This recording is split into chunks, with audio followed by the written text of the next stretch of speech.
in all living beings. This is the message of the Brahma Samaj. Namaste to all.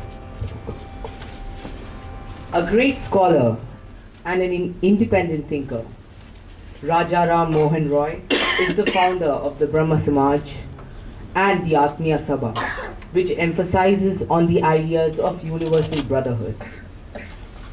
Raja Ram Mohan Roy is considered as the father of modern India by introducing Western ideas of liberal democracy and reaffirming his faith in the Advaita Vedanta. He gave a sense of direction to the course of India's future development.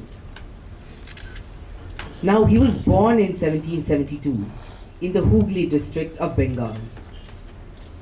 And by the age of 15, he had learned Arabic, Persian, Sanskrit and Bangla. His influence was apparent in the fields of politics, public administration, education as well as religion. In 1814, he set up the Atmiya Sabha, which tried to initiate social and religious reforms in the society. He campaigned for rights for women, including the right to education and the right to hold property. He is well known for his efforts against the practices of polygamy and sati, which was finally declared illegal in 1829. He also founded an Anglo-Hindu school and also the Vedanta College. He was a multifaceted personality. He was an intellectual who tried to lead India to modernity.